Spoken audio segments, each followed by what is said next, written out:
안녕하세요. 반갑습니다. 정보처리 기사 2020년 1, 2회 통합기출문제 5번째 과목입니다. 정보시스템 구축 관리가 되겠고요. 이 과목은 사실 좀 암기 과목이라고 보셔도 될 것 같아요. 그리고 과거에 우리가 출제 기준에도 어느 정도 적합한 부분이 있어서 과거 출제된 문제도 굉장히 많습니다. 여러분들이 이제 공부하실 때 보면은 필기 공부를 제대로 해놓으시면은요, 실기에 갔을 때 70%는 완성이 되는 거예요. 나머지 30%는 프로그래밍 언어하고 데이터베이스 쪽에서 좀 더 심층적으로 여러분들이 실기에서 공부해 주시면 되는 거고, 여기에 나오는 이 정보 시스템 구축 관리에 해당하는 내부 모듈 중에도 얘네가 이제 실기 쪽으로 넘어가는 애들이 있어요. 정보 보안 시스템 구축 관리인가요? 아무튼 이러한 그 모듈이 넘어가기 때문에 여러분들이 필기 공부를 제대로 해주시면은 필기의 전체 모듈 중에서 12개 모듈을 뽑아서 실기를 만들었어요. 그래서 그 부분이 결국은 100% 넘어가게 되는데, 대신에 이제 표현 방식이나 문제 방식들이 좀 차이가 있고, 방금 전에 말씀드렸듯이 프로그래밍 언어나 또는 데이터베이스에서 좀 더 여러분들이 심층적으로 학습만 해주시면 되는 겁니다. 그래서 첫 번째 이 문제에서 제가 말씀드리는 이유는 바로 첫 번째 문제가 1회 실기 기출문제에 똑같이 출제가 됐습니다. 단답형으로 이 제이슨을 쓰는 문제가 나왔고, 그렇다 보니까 여러분들이 제가 말씀드린 대로 필기를 제대로 하면 실기에서 정말 수월하게 갈 수 있는 시험으로 변경이 됐다, 이렇게 보시면 되겠습니다. 자, 웹에서 사용하는 컴퓨터 프로그램이래요. 그래서 용량이 적은 데이터를 교환할 때 우리가 쓴대요. 데이터 교환할 때 쓰는 애는 두 가지입니다. XML이나 우리 인터페이스 할 때 쓰는 제이슨, 이 두 가지가 우리가 데이터 교환을 위한, 인터페이스를 위한 그러한 형식이 되는데, 여기에서 객체를 속성의 값의 쌍 형태로 표현하는 형식으로, 여기까지 몰라도 되고요. 우리 자바스크립트를 토대로 개발된 형식은 무엇이냐 그랬는데요. 얘는 제이슨이 됩니다. 그래서 자바스크립트 오브젝트 노테이션이에요. 말 그대로 이름 내부에 자바스크립트가 들어있죠. 그래서 여기에서 얘네 여러분들 두 가지 모두 다 알고 계셔야 되는데, 과거에는 이제 XML을 많이 썼습니다. 통신하는데. 여러분들 인터넷 뱅킹이나 그런 데서 서류 같은 거 다운로드 받거나 아니면 양식 같은 거 받을 때 우리가 대부분 요즘에도 아직도 XML을 쓰고 있어요. 근데 이제 점점 제이슨 방식으로 넘어가게 되는데, 저희도 이제 회계 처리나 이런 걸 하다 보면은 자료 같은 게 필요합니다. 그리고 얘네를 자료를 다시 이제 상대방 쪽으로 이제 서버로 올리거나 할 때 아직도 XML 방식을 많이 써요. 또는 최근에는 이제 자바스크립트를 이용한 제이슨도 많이 쓰고 있다, 이렇게 보시면 되겠고, 두 가지 다 보시면 되겠습니다. 우선 이제 제이슨에 보면은 좀 전에 말씀드렸듯이 이제 자바스크립트를 이용하는 거고, 속성 쌍값 핵심 포인트들이 몇 가지가 있어요. 이걸로 이루어지고, 그 다음에 뭘 이용한다? 네, 자바스크립트를 이용한다. 이 두 가지 포인트를 잡고 계시면 되겠고, 이러한 문구가 나온다 그러면 얘는 제이슨이고, 얘는 실기 기출 문제다. 원래는 이제 시험이 필기가 먼저고 실기가 나중이잖아요. 그런데 이제 이번에는 여러분들 아시다시피 코로나 때문에 1회 시험이 2회로 밀리면서 실기 시험을 먼저 봤어요. 그렇다 보니까 약간 좀, 어느 게 먼저인지는 모르겠지만, 제 생각에는 필기 시험 문제를 미리 출제를 해놓고 그 다음에 실기 문제를 출제한 것 같아요. 결국 당회에 필기 시험을 보고 실기 시험을 본다면 이렇게 겹치는 문제가 분명히 계속 유지될 거라고 생각이 됩니다. 자, 이렇게 봐주시고요. 그리고 이제 AJAX 또는 아작스라고 이야기하는 요거에서 우리가 많이 사용이 되고, 이제 XML을 대체하는 주요 데이터 포맷이에요. 이제 점점점 제이슨으로 넘어가고 있다. 그래서 언어 독립형 데이터 포맷으로 다양한 프로그래밍 언어에서 많이 사용하고 있는 형태다, 이렇게 봐주시면 되겠습니다. 다음에 요 문제 같은 경우에는 최대 흡수를 15로 제한한 라우팅 프로토콜이다 그랬어요. 라우팅 프로토콜이 뭐예요? 라우팅이라는 건 경로 설정하는 거죠. 그래서 경로 설정하는 프로토콜 중에서 이 흡수를 제한해 놓은, 그리고 여기에서 핵심 포인트는 이 최대 흡수가 아니라 흡입니다. 흡수를 15로 제한한 라우팅 프로토콜은 RIP예요. 이게 RIP가 여러분들 영어로 하면은 이걸로 기억하세요. 이거 무덤이잖아요, 무덤. 그지? 요건데, 여기에 보면은 또 한 가지 핵심 포인트가 있습니다. 여기에 나오는 최단 경로 탐색에 사용하는 거리 벡터 라우팅 프로토콜이에요. 그래서 원래는요, 이 문제가 굉장히 자주 출제가 됐었어요. 흡수로 제시되는 문제는 여기에 적혀 있는 2018년 이후고, 이 문제는 앞에 과목에서도 몇 번 말씀드렸듯이 산업기사, 정보처리 기사, 그리고 정보처리 산업기사 말씀드리는 거예요. 사무자동화 산업기사에 자주 출제되는 아이예요. 그래서 RIP였는데, 그 당시에는 이제 다른 문제들은 대부분 이 문제가 아니고 이렇게 15홉에 대한 개수를 주지 않고 거리 벡터 알고리즘을 이용한 거리 벡터 라우팅 알고리즘을 이용한 우리가 라우팅 프로토콜은 무엇인가를 물어보는 경우가 있었거든요. 그래서 여러분들이 공부를 하실 때 이 포인트를 잡아서 보여주시면 될 것 같아요. 그리고 최단 경로 탐색에는 벨만 포드 알고리즘을 이용을 한다. 그리고 최적의 경로를 산출하기 위한 정보로서 홉, 거리의 값이래요. 고려함으로 RIP를 선택한 경로가 최적의 경로가 아닌 경우가 많이 발생할 수 있는 그런 단점이 있고, 그렇다 보니까 이제 소규모 네트워크에 적합합니다. 최대 홉 카운트는 15홉 이하로 한정을 한다. 자, 그렇게 기억해 주시면 되겠습니다. 자, 다음에 83번입니다. 자, IP 또는 인터넷 프로토콜 또는 ICMP는 인터넷 컨트롤 메시징 프로토콜이에요. 그래서 인터넷상에서 메시지를 제어하는 프로토콜이고요. 얘네를 이용해 가지고 특정 사이트에 집중적으로 데이터를 보내서 네트워크 또는 시스템의 상태를 불능으로 만드는 공격 방법은 스머핑이 됩니다. 스머핑. 자, 그리고 여기에서 여러분들이 아셔야 될 거는 뭐 두 가지 정도예요. 이렇게 스머핑하고 스미싱인데, 이게 설명이 잘못 들어갔군요. 이게 설명이 좀 잘못 들어갔네요. 이게 둘 다 스머핑에 대한 내용이네요. 그래서 IP나 ICMP 특성을 이용해서 특정 사이트에 집중적으로 데이터를 보내는 거예요. 어떤 신호를 보내냐면 핑을 보냅니다. 이게 핑이라고 하는 게 메시지를 주고받을 때 우리가 쓰는 거거든요. 원격지의 컴퓨터에 제대로 접속이 되어 있는지를 하는 거예요. 그래서 핑을 그냥 무한정 쏴가지고 여기 보시면 이제 고성능 컴퓨터를 통해서 대량의 접속 신호를 핑을 통해 가지고 막 쏘는 거예요. 그래서 상대 컴퓨터 서버를 접속 불능 상태로 만들어버리는 해킹 수법을 우리 스머핑이라고 이야기하고요. 이 스미싱은 여러분들 많이 아시죠? 그래서 우리 SMS 있죠? SMS, 문자 메시지로 여기에 접속하면 좋은 거 있어 라고 하고 그 링크 딱 클릭하면 내 폰이 감염이 되는 형태로 우리가 공격하는 것을 우리 스미싱이라고 이야기합니다. 여기 설명이 잘못됐네요. 자, 큐싱은 여러분들 QR코드 있죠? 요즘에 QR코드 많이 쓰잖아요. 악성 앱을 내려받도록 유도하거나 악성 프로그램을 설치하게 하는 금융사기 기법 중 하나다. 그래서 이 정도 여러분들 정리하고 계시면 될 것 같습니다. 자, 84번입니다. CMM 모델에서 여기에 해당하는 레벨로 옳지 않은 것은 그랬어요. 그래서 CMM, CMMI 이 5단계 프로세스 성숙도가 있는데요. 우선은 초기 단계, 그 다음에 관리, 정의, 정량적 관리, 최적화 이렇게 있어요. 그래서 여기에 해당하지 않는 거 우선 최적 단계 있죠, 관리 단계 있죠, 정의 단계 있는데 캐치 단계는 없습니다. 약간 좀 난이도가 있는 문제입니다. 얘네 한번 출제됐으니까 한번 정리해 두시면 좋겠고, 이 큐넷 시험의 장점은 똑같이 나온다는 거. 만약에 CMMI 이 문제가 나왔었다 그러면 바로 얘가 답이 되는 거고, 간혹가다 보기 정도만 바꾸긴 합니다. 뭐 커말 1급이나 얘네들은 이걸 번갈아 가면서 문제를 출제하거든요. 이렇게 막 번갈아 가면서 하는데 큐넷 같은 경우는 그냥 문제답 한 번 나오면 다음에 똑같이 출제가 되는 경우가 많아요. 그리고 또 특히 이렇게 지엽적인 문제들 같은 경우에는 그렇게 봐주시는 것도 나쁘진 않습니다. 얘네들 다 외우기에는 좀 어려움이 있을 수 있으니까. 그래도 좀 나는 확장해서 공부하고 싶다 그러면 이 순서까지 같이 해가지고 한번 정리해 두시면 좋을 것 같아요. 그래서 뭐 이 뒤에 있는 것까지는 몰라도 요 종류하고 순서 정도 기억하고 계시면 될 것 같습니다. 자, 85번입니다. 여러 개의 독립된 통신 장치가 울트라 와이드밴드예요. 그래서 UWB 기술 또는 블루투스 기술을 통해서 통신망을 형성하는 무선 네트워크 기술은 그랬습니다. 자, 우선은 여러분들 알고 계시는 스크럼, 얘는 이게 프로그램 개발 방법론이기 때문에 제껴지는 거고, NFC는 얘는 이제 근거리 통신망이죠. 그래서 근거리에 있는 거 보통은 뭐 10cm 이내에 접촉을 하는 그러한 형태가 됩니다. 자, 그래서 우선은 여기에 얘가 이야기하는 얘는 결국 답은 뭐가 되냐면은 피코넷이 됩니다. 그래서 다수의 독립된 통신 장치가 블루투스나 UWB 기술을 이용해서 통신망을 형성하는 무선 네트워크 기술을 이야기하고, 얘는 와이파이보다 더 빨라요. 그래서 뭐 보통 와이파이가 30에서 50mbps 정도 속도를 내는데 얘는 어때요? 100mbps에서 1기가급까지 속도를 보장하는 애다. 그래서 피코넷 이렇게 기억하시면 되겠습니다. NFC는 10cm 이내 근거리 통신. 여러분들 뭐 그 버스 카드나 이런 것들 많이 쓰시죠.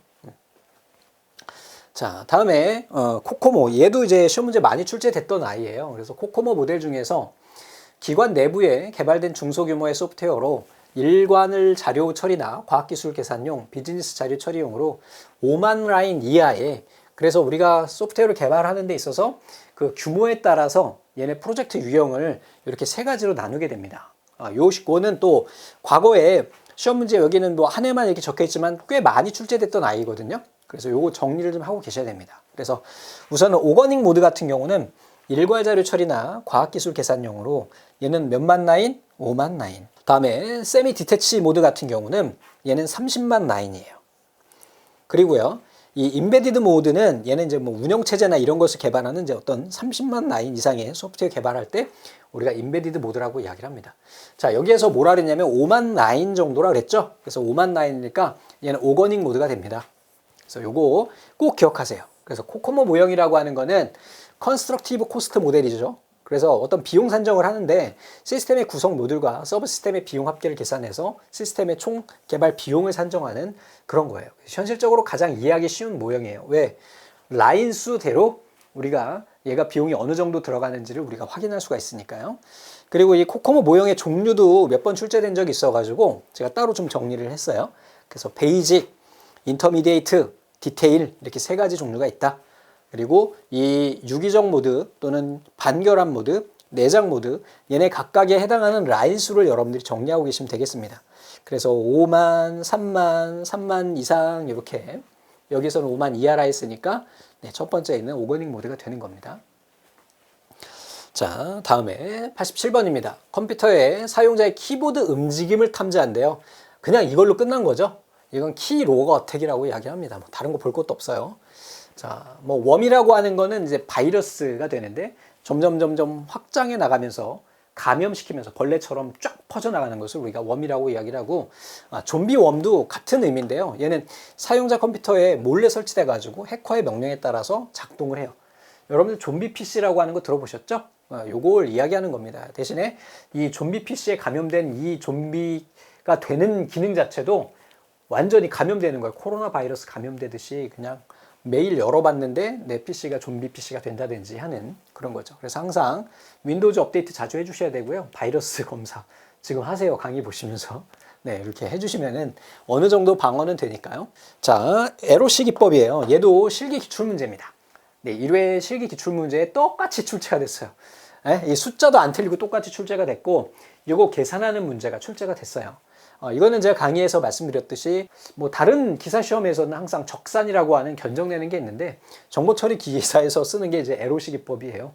그래서 얘를 우리가 알아야 된다 말씀드렸었는데 필기 실기 똑같이 나왔습니다. 그래서 에로시는 라인 오브 코드예요. 그래서 코드의 줄수를 가지고 얘가 얼마나 기간이 들어가는지를 계산하는 겁니다.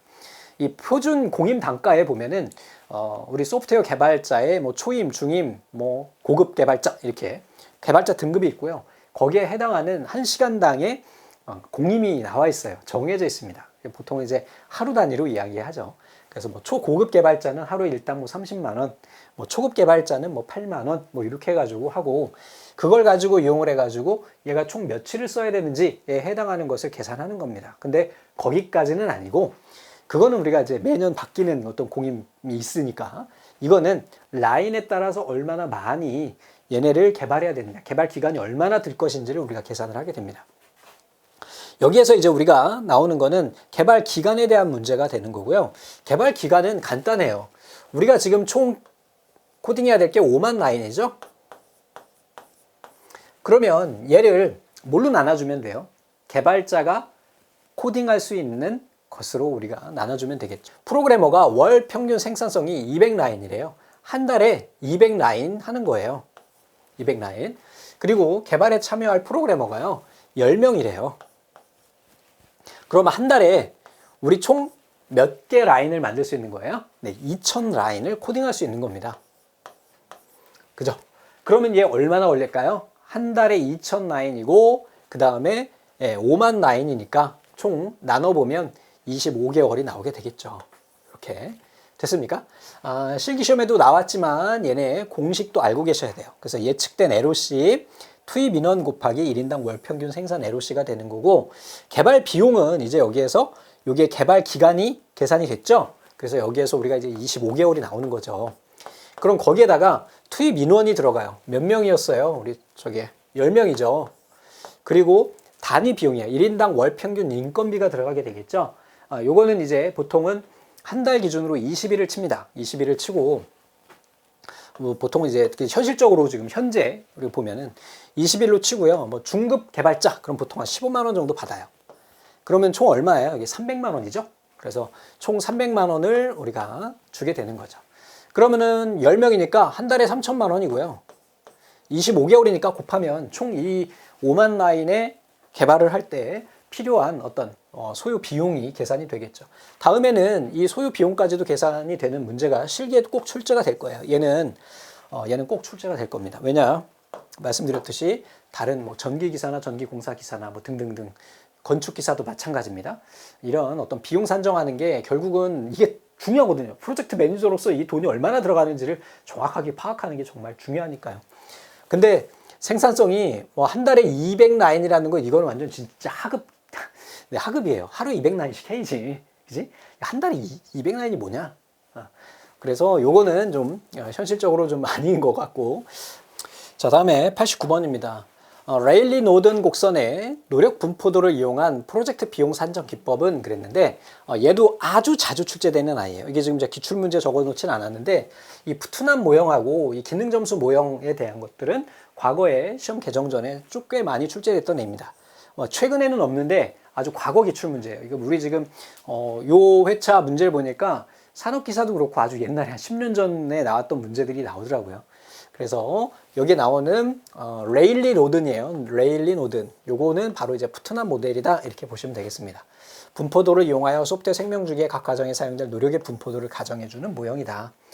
자, 여기 나오는 레일리 노든 곡선과 푸트남 예측 모델에 기반을 둔 예측 도구는 슬림이다. 요것도 하나 기억하세요. 왜냐하면 요 슬림에 해당하는 거 요것도 2019년 이외에 18년 1회 때 출제가 됐던 내용이거든요. 그래서 같이 정리를 해주시고, 기능 점수 모형은 소프트웨어 기능을 정량화하고 개수적 측정을 통한 실험적 관계를 통해서 개발 구조를 산정하는 모형입니다. 그래서 여기에 있는 얘 하나, 네? 얘 하나, 그 다음에 얘 하나, 세 개는 아주 왕두목이에요. 왕두목. 그래서 이건 좀 기억해 주시고 계시면 될 것 같습니다.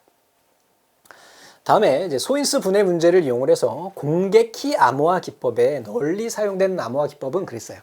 우리 암호화 기법에는 크게 두 가지, 뭐예요? 비밀키와 공개키가 있어요. 자, 우선은 비밀키라고 하는 거는 키를 숨기는 거예요. 비밀리 하는 거예요. 왜 그럴까요? 암호키와 복호화키가 동일하기 때문에 비밀키를 써야 돼. 두 개 다 하나만 알면 둘 다 알 수 있으니까. 그러면 공개키 같은 경우는 키를 공개하는 거예요. 그죠? 공개하는 이유는 뭐야? 암호화키하고 복호화키가 서로 다르기 때문이에요. 그렇죠? 자, 이렇게 정리하고 계시면 되겠고, 여기에 있는 비밀키 같은 경우에는 대표 방식이 DES예요. 공개키 같은 경우는 RSA입니다. 이건 우리 아주 중요한 내용이고, 과거 기출 문제 또는 커말, 워드, 사무자동화, 정보처리, 컴퓨터 쪽 자격시험에선 엄청 자주 출제되는 아이입니다.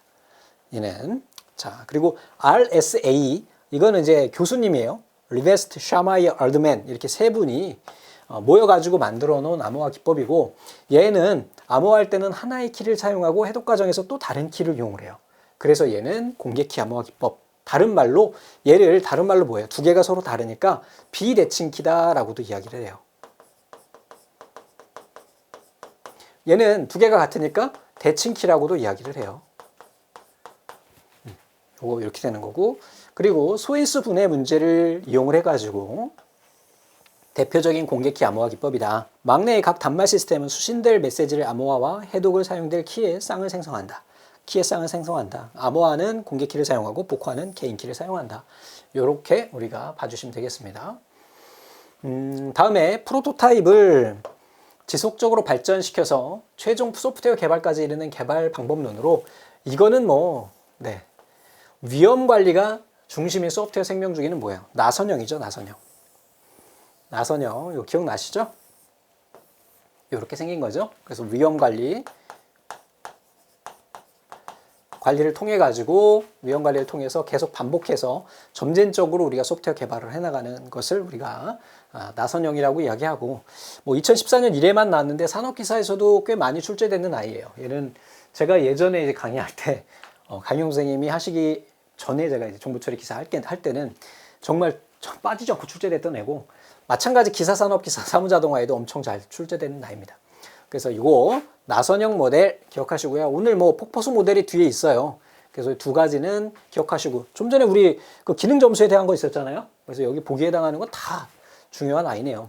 그래서 보헤미 제세이하고요, 반복적인 작업을 통해서 점증적 생명주기다. 그래서 점증적 모형이라고도 한다. 점중적.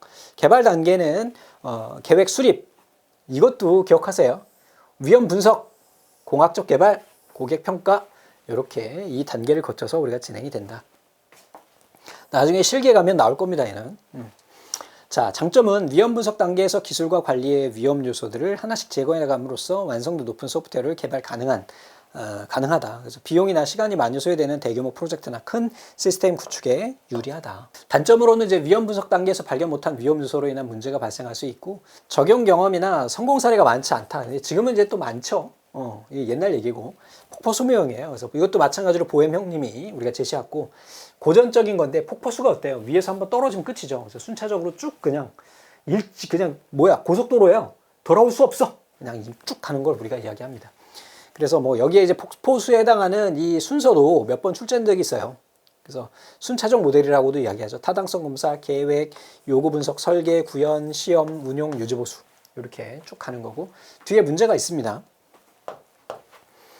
자, 다음 설명에 정보보안 침해 공격 관련 용어는 그랬습니다. 인터넷 사용자의 컴퓨터에 침입해서 내부 문서 파일 등을 암호화해버린다.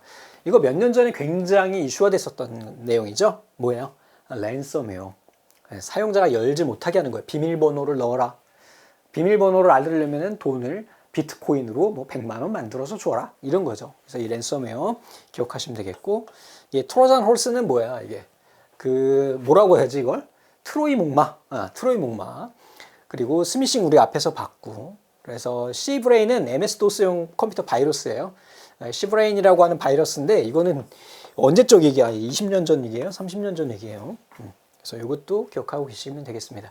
이 랜섬웨어는 아주 기초적인 내용이라서, 만약에 뭐 당장은 아니어도 한 3년 안에 실기시험에 단답형으로 분명히 출제됩니다. 이거 정보보안 구축관리에서 우리가 나올 만한 애입니다.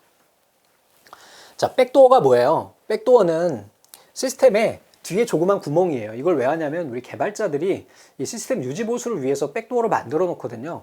근데 얘를 어떻게든 찾아가지고, 이게 결함이죠, 사실은.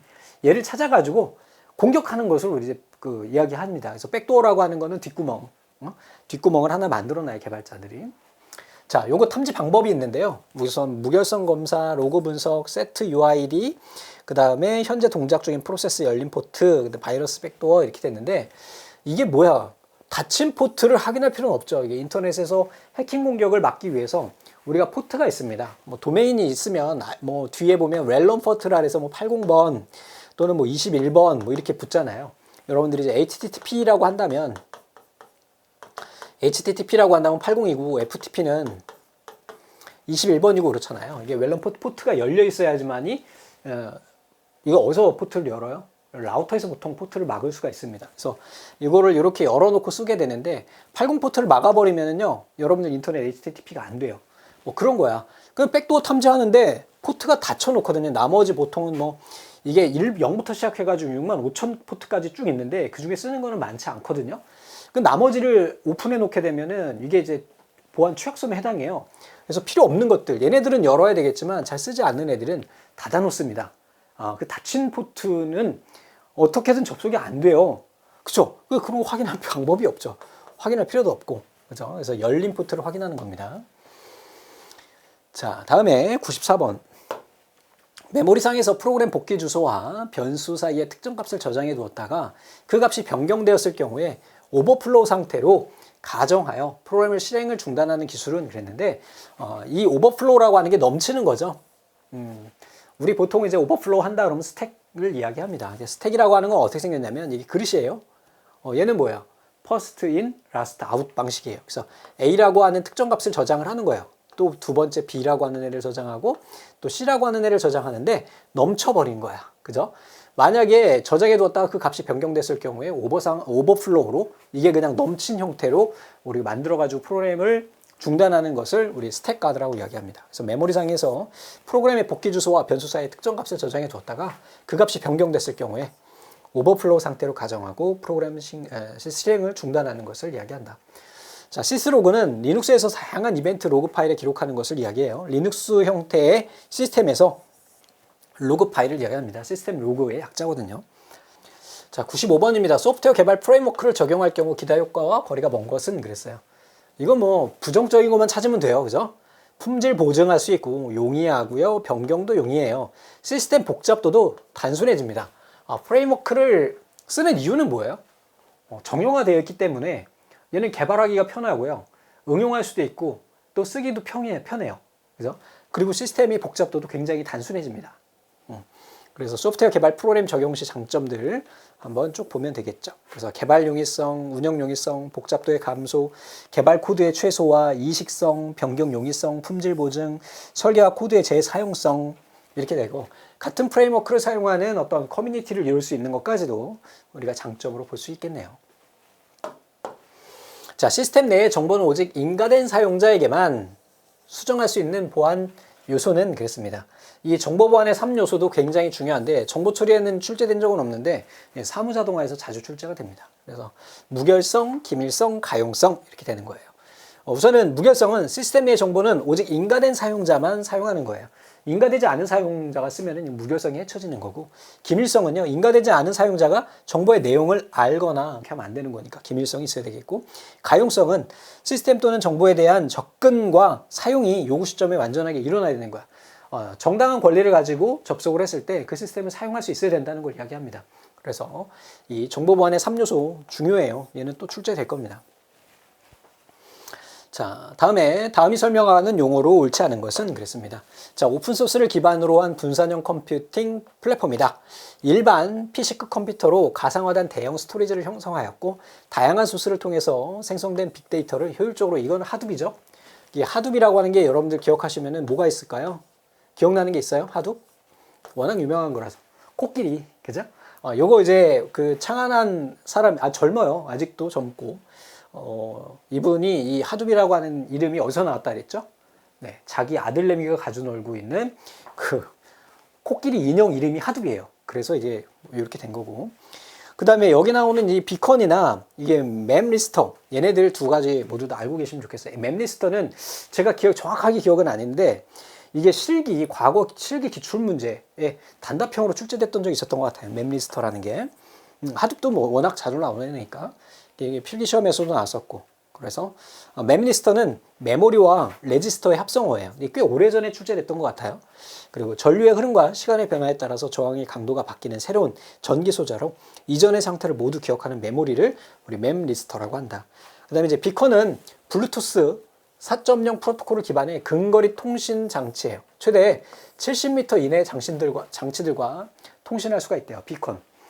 얘도 출제는 안 됐고 제가 실기 강의할 때 중요하게 여겨졌던 내용인 것 같아요. 기억에. 그래서 비컨도 기억하시고요. 얘는요. 어때요? 가용거리가 최대 70m까지 멀어요. NFC보다 가용거리가 멀고 5에서 10m 단위 구별이 가능해서 정확성이 높대요. 거리도 측정할 수 있나 봐요. 그 다음에 포스퀘어 같은 경우는 스마트폰에 탑재된 GPS를 활용해서 위치 정보를 수집한대요. 쇼핑, 관광 등에 활용하는 위치 기반 소셜 네트워크 서비스이다. 위치 기반의 지역 검색 및 추천 서비스로 사용자로 하여금 현재 위치를 지속적으로 갱신하면서 친구들과 공유할 수 있게 하는 거. 요즘에 제일 많이 쓰는 게 뭐예요? 네, 이슈화된 것도 있고 배민, 그죠? 요기요. 어때요? 내가 GPS 기반으로 내 위치를 딱 지정하면 내 근방에서 맛있는 배달을 쉽게 선택할 수 있는 그런 기능을 우리 포스퀘어라고 한다. 그런 기술 기반을. 자, 크래커가 침입해서 백도어를 만들어 놓거나 설정 파일을 변경했을 때 분석하는 도구는 그랬는데 그냥 간단하게 여러분들 트립와이어 이렇게 기억하시고요. 자, 클론이라고 하는 애는 유닉스 계열의 작업 스케줄러예요. 그래서 여기 전혀 상관이 없는 애죠. 요거 클론도 하나 기억하고 계시기 바랍니다. 자, 우리 앞에서 이제 폭포수 봤는데 폭포수 모형이라고 하는 거는 한번 그냥 떨어지면 끝인 거예요. 한번 개발이 시작되면은 되돌릴 수 없어. 됐죠? 개발 중 발생한 요구사항을 쉽게 반영할 수 없다가 가장 큰 단점이에요. 그래서 나머지는 좀 기억하고 계시고, 얘네 폭포수 모형은 워낙 전통적으로 자주 출제되는 아이예요. 전통적이기도 하지만 그렇다고 해서 요즘에 안 쓰는 거 아니에요. 이 폭포수 모형은 소규모 프로젝트에서 굉장히 많이 쓰이고 있습니다. 왜냐? 요구사항이 변경될 일이 많지 않은 시스템들 있죠? 그런 거 개발할 때는 폭포수가 아주 효과적일 수도 있어요. 왜? 한번 딱 계획 잘 해가지고 요구사항 정확히 분석해서 한 번에 빡 하면 빨리 끝낼 수 있거든요. 근데 뭐 우리 앞에서 뭐 스크럼이나 뭐 익스트림 프로그래밍 이런 거 쓰고 아니면 나선형만 이런 거 쓰면은 어때요? 계속해서 요구사항 적용하고 변경하고 좀 굉장히 오래 걸리겠죠. 뭐 이러한 부분이 있다. 자, 마지막 문제입니다. 테일러링이라는 게 뭐야? 우리가 이제 옷을 맞출 때 보면은 양복점에서 이 매듭셀을 잡아두죠. 이런 거 길이나 이런 거 기장을 좀 맞춰준다거나 하는 거예요. 소프트웨어도 마찬가지로 이렇게 끝단을 이렇게 좀 정리해 나가는 것을 우리가 이야기합니다. 그래서 테일러링에서 우리 내부 기준에 해당하지 않는 것 그랬는데 테일러링에서의 개발 방법론에 내부적 요건과 외부적 요건이 있어요. 이 테일러링에 대한 것도 마찬가지로 제 개인적인 생각으로는 다음에 실기에 문제 나올 것 같아요. 그래서 이렇게 쭉 주고 테일러링을 답으로 쓰는 테일러링을 답으로 쓰는 현재 출제 1회 기준으로 봤을 때 난이도는 그 정도밖에 안 돼요. 그러니까 좀 정리를 하고 계시면 좋겠죠. 그래서 테일러링에서 이제 내부적 요건에는 목표 환경, 요구사항, 프로젝트 규모, 보유 기술 어때요? 내부적으로 우리가 알고 있어야 되는 내용이 되겠죠. 그 외부적인 거는 이 환경적인 요인이에요. 그래서 법적 제약사항이나 표준이나 이런 것들 이런 것을 우리가 이야기한다. 그래서 여기에서 내부 기준에 해당하지 않는 것은 국제 표준이나 이런 그 외부적으로 우리가 소프트웨어 개발하는 데 있어서 우리 내부적으로 개발하는 어떤 유관관계가 있는 것이 아니라 그 외 환경적인 요인들을 우리가 외부적인 요인이라고 한다. 그래서 여기까지 해가지고 우리가 100번까지 모두 다 살펴봤습니다. 여러분들 시험 문제 보시면은 뭐 작년에 시험을 준비하시고 이번에 공부 하나도 안 하고 그냥 보신 분들이라고 하더라도 적어도 한 40~50% 정도의 문제는 과거 기출문제에서 출제가 됐고 상식적으로 우리가 받아들일 수 있는 문제들도 있었기 때문에 사실 새롭게 개정된 곳을 공부하지 않아도 충분히 60점이 합격이니까 합격할 수 있는 문제이기도 해요. 하지만 불가능하겠죠. 그지? 충분히 준비하지 않으면 나머지 이제 10점은 어떻게 얻어내야 된다는 게 중요한 거죠.